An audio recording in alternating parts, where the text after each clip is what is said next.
में वोटिंग होनी है, सभी जगह 6 अप्रैल को।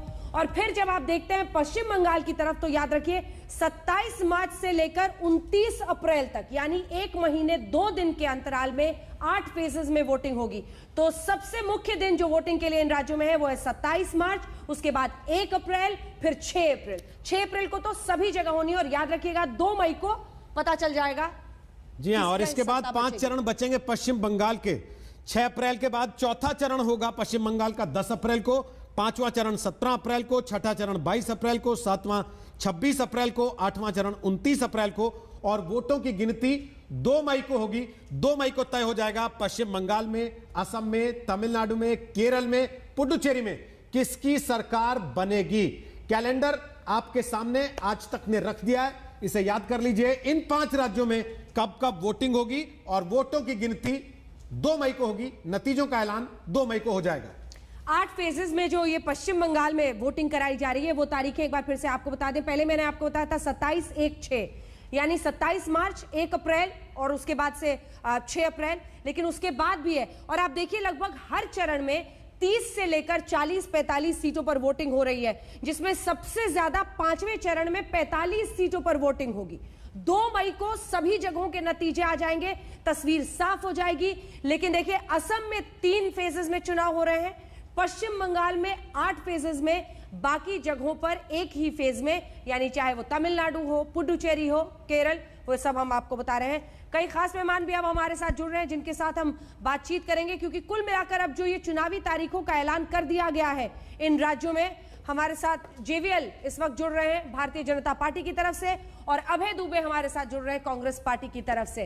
पहले तो उनका रिएक्शन ही ले लेते हैं। बिल्कुल जेवीएल साहब, तारीख पसंद आए जेवीएल साहब?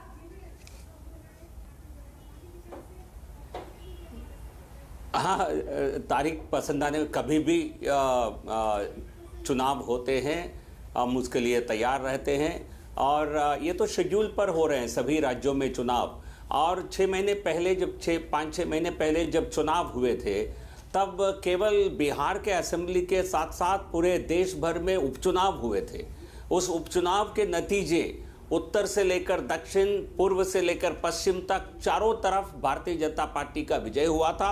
वही फिर एक बार होने जा रहा है। आज की जो घोषणा हुई इन चुनावों में भी, तो भारतीय जनता पार्टी का तो जीत की श्रृंखला बरकरार रहेगी और हमें बड़े जीत प्राप्त करेंगे इन सभी राज्यों में, क्योंकि देश की जनता मोदी जी के सरकार के कामकाज से, मोदी जी की नेतृत्व से बोलते आप बोल रहे सभी राज्यों में कि भारतीय जनता पार्टी का जीत निश्चित है। जेवीएल साहब थोड़ा ठीक लगा लीजिए, आपने तो एकदम सभी राज्यों में कह दिया कि चुनाव हो रहे 5 में जीत जाएंगे हम।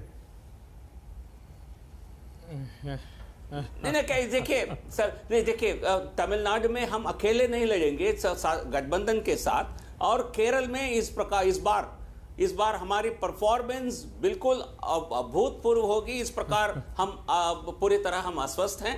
और पुडुचेरी में तो तमिलनाडु में ज्यादातर हम कोएलिशन में ही कंटेस्ट करते हैं, तो इसलिए मैं सभी राज्यों में केरल समेत इस बार हमारा अच्छा प्रदर्शन केरल में भी रहेगा। तो इसलिए भारतीय जनता पार्टी की बहुत अच्छी शानदार प्रदर्शन होने वाली है। अबे दुबे जी, आप तो चाहकर भी 5 नहीं बोल सकते। देखिए मैं समूचे 5 राज्य के 18 करोड़ 68 लाख मतदाताओं को अग्रिम शुभकामनाएं देता हूं। उन राज्यों के उज्जवल भविष्य के लिए वो सरकारों का निर्धारण करें। चुनाव आयुक्त ने एक बहुत अच्छी पंक्ति पढ़ी आज, उन्हें बातें नहीं आती जो काम करते हैं। और भारतीय जनता पार्टी के लिए ये सिर्फ बातें बनाते हैं, काम नहीं करते। ये जीवीएल जी, आपने देखा नहीं पिछले चुनाव के परिणाम? आपने तमिलनाडु में 234 सीटें लड़ी थी, आपकी सीट 0 आई थी। वेस्ट बंगाल में 291 लड़े थे, 3 सीटें आई। पुदुचेरी में 30 लड़े थे, 0 सीटें आई। केरला में 98 लड़े थे, 1 सीट आई। सिर्फ असम में 84 लड़े और 60 आई। इस बार के परिणाम एक लाइन में आप पढ़ लीजिए। पुडुचेरी, केरला, तमिलनाडु में। एक सेकंड दुबे जी, आप भी कमाल करते हैं दुबे जी। जिस दिन चुनावी नतीजे आते हैं उस दिन चुनाव आयोग को खूब कोसते हैं, और जिस दिन तारीख का ऐलान हुआ है तो आज उनकी शायरी कोट कर रहे हैं। याद रखिएगा बस। नहीं देखिए ना, चुनाव आयुक्त ने कहा है कि अप्रैल में वो विदाई लेने वाले हैं। इन 5 राज्यों के बाद भाजपा का पराभव और विदाई प्रारंभ होगी। मैं सिर्फ इतना कहना चाहता हूं एक पंक्ति में, सिर्फ तमिलनाडु, पुदुचेरी, केरला में सुपड़ा साफ, असम में हाफ और बंगाल में जनता इनको नहीं करेगी माफ।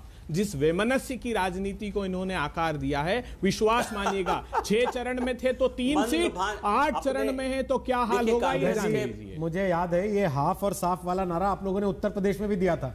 कौन हाफ हुआ और कौन साफ, उसका नतीजा लोगों ने देख लिया था। कहीं नारा महंगा ना पड़ जाए, नया तो बना लेते कम से कम। नहीं रोहित जी, ये समूचे देश के युवाओं का नारा है, क्योंकि बेरोजगारी से त्रस्त हैं, किसान जार जार आंसू बहा रहे हैं, सड़कों पर फेंक दिए गए। और आज 8 करोड़ छोटे व्यापारियों ने हड़ताल रखी है जीवीएल जी, आपसे नाराज होकर। देश की इस नाराजगी का खामियाजा आपको इन 5 राज्यों में भुगतना पड़ेगा, याद रखिए। ठीक है जी, जीवीएल साहब बोल लीजिए, फिर संगीत रागी बोलेंगे।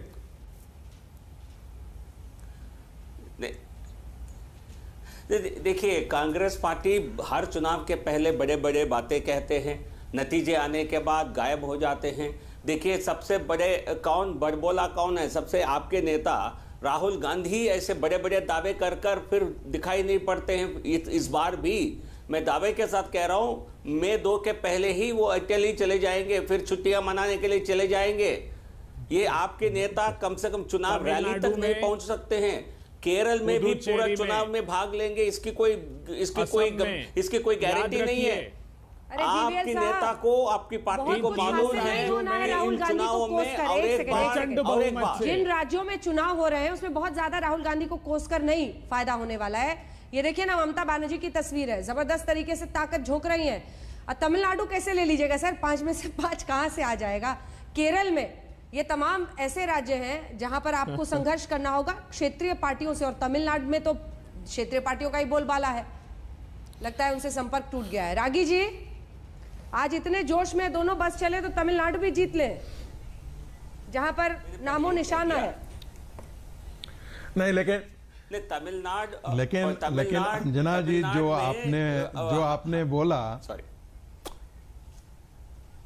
बोलिए अंजना जी, आपने जो बोला, मुझे वो सलमान खान की वो फिल्म का वो डायलॉग याद आ गया।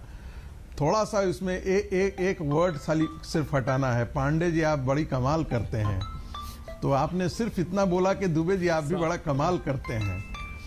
अब ये जितने राज्यों में चुनाव होने वाले हैं, मुझे लगता है कि एक केरला को छोड़ दीजिए और पुडुचेरी, बाकी बगैर तो कांग्रेस पार्टी कहीं भी चुनाव में है ही नहीं।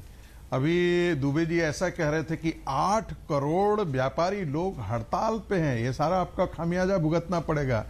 ऐसा लगता है जैसे कांग्रेस के जमाने में कभी हड़ताल हुआ ही नहीं हो, न व्यापारियों ने हड़ताल किया हो, न किसान आंदोलन रहा हो, न कुछ और भी ऐसी घटनाएं जी। उसी का नतीजा तो भुगत रहे हैं लोग बैठ के। बात यह है कि इसीलिए तो उन्हें उसमें उम्मीद दिखती है कि अगर ये बाहर हो सकते हैं उसकी वजह से, तो दूसरा भी हो सकता है।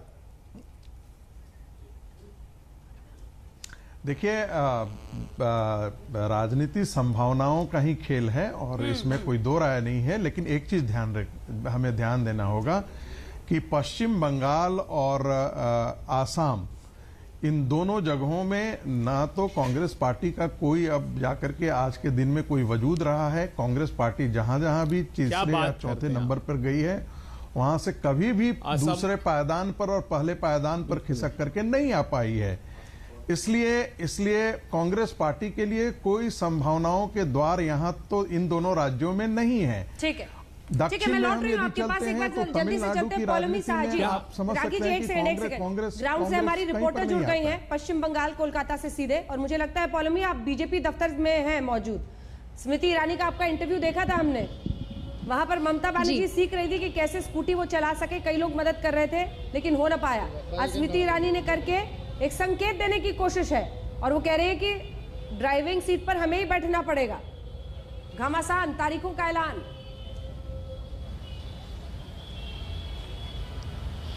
जी बिल्कुल, अब अंजना पूरी तरह से कैंपेन शुरू हो गया। वैसे तो हम पश्चिम बंगाल में ये कह सकते हैं कि कैंपेन चल ही रहा था काफ़ी वक्त तक, बस डेट्स के अनाउंसमेंट की का इंतज़ार था, पर अब आप कह सकते हैं कि पूरा घमासान जो है वो शुरू हो चुका है। आज ही स्मृति ईरानी यहाँ पर आई हुई थी, उन्होंने भी स्कूटी पर बैठकर एक रैली निकाली जिसमें काफ़ी बीजेपी के कार्यकर्ता और समर्थक जुड़ गए थे। और स्मृति ईरानी का कहना है कि ड्राइवर सीट में तो हमें ही बैठना है, तो इसलिए तृणमूल चाहे जितना मजाक उड़ा ले, कह ले कि हम ममता बनर्जी की कॉपी करने की कोशिश कर रहे हैं, क्योंकि वो कल स्कूटी पर अपने दफ्तर गई थी, तो हम भी वही करने की कोशिश कर रहे हैं। पर उन्हें ये नहीं पता कि मैं अपने कार्यकर्ताओं और समर्थकों के साथ हमेशा खड़ी रही हूँ, चाहे वो रथ पर हो या फिर बाइक पर हो या पैदल ही हो।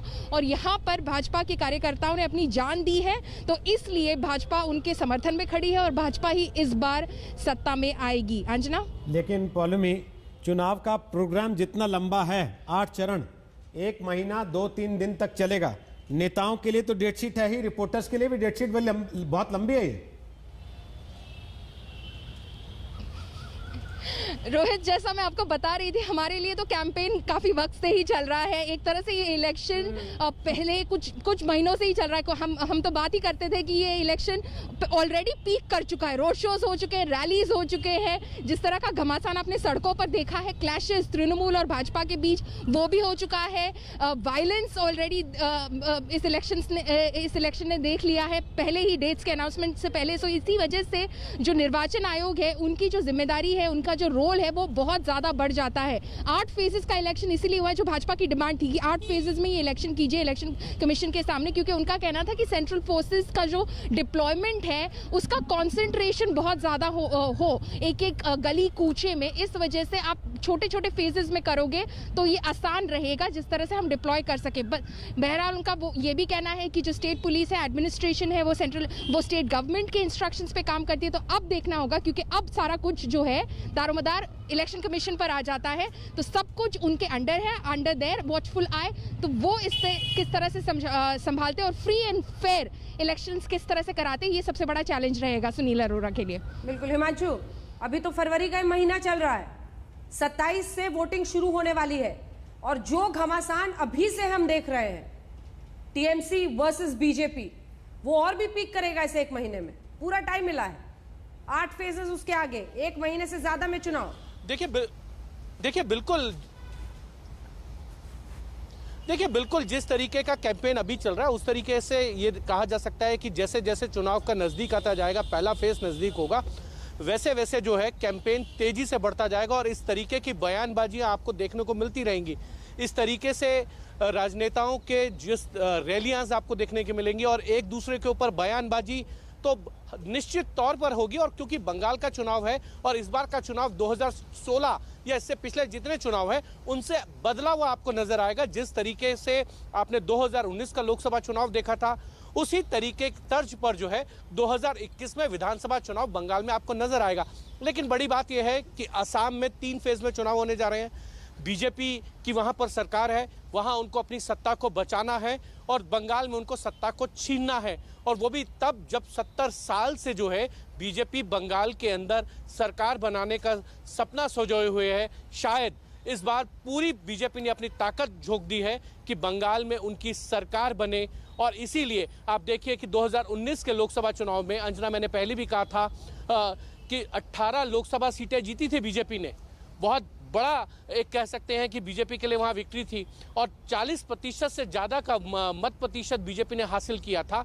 यह बीजेपी की एक बहुत बड़ी विक्ट्री के तौर पे देखा गया था। लेकिन बीजेपी के लिए एक चीज़ जो है वो शायद बहुत दुख की लग है कि वहां बीजेपी मुख्यमंत्री पद का उम्मीदवार घोषित नहीं कर रही है। और दूसरी तरफ ममता बनर्जी हैं जो स्ट्रीट फाइटर मानी जाती हैं, जो बहुत ये कहा जाता है कि जमीन पर लड़ने वाली मानी जाती है। और बीजेपी के लिए अगर कहीं कोई एक कोना है जहां पर ममता बनर्जी हिट कर सकती हैं, तो वो यही कोना है कि वो उनके सामने फेस कौन होगा, क्योंकि प्रधानमंत्री। चलिए, धन्यवाद हिमांशु और धन्यवाद पौलमी आपका, और बहुत बहुत शुक्रिया हमारे मेहमानों का भी, क्योंकि वक्त अब एक ब्रेक का हो चला है। चुनाव आयोग ने पूरा ब्रेकअप दे ही दिया है कि कब कब चुनाव होगा, किस किस चरण में कहां